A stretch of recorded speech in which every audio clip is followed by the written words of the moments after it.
এভাবে পোস্ট করে ডিম রান্না করি।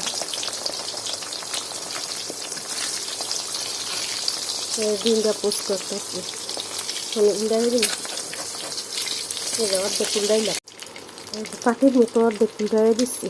ডিম পরিমাণ মতো লবণ দিয়ে দিতেছি পেঁয়াজের মতো।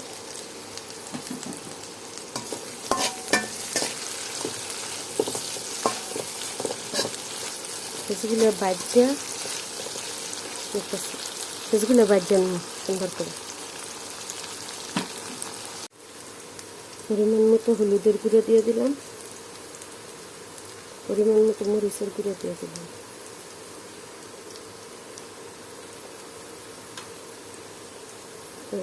ডিম রান্না করার জন্য।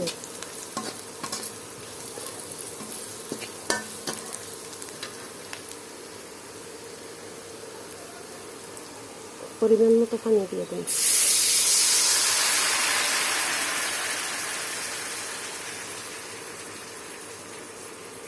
এই যে ডিমটা ফাটির মতো বলা দিচ্ছি, কুসুমটা কিন্তু ভিতরে দুই সাইডেই আপনার এরকম করে বাজিয়ে নিচ্ছি, একদম ফাটির মতো বলা দিয়ে নিচ্ছি। এখন ডাবল দেখেন কুসুমটা কিন্তু কাঁচা রয়েছে, ডিমের কুসুমটা একদম কাঁচা রয়েছে। এই যে ভিতরে এই যে ডাবল পাট।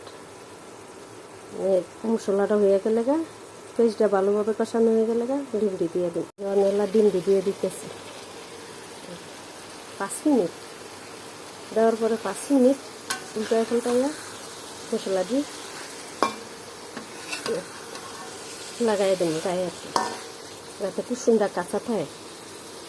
কুসুমটা কাঁচা থাকলে ভালো লাগে, মজা লাগে।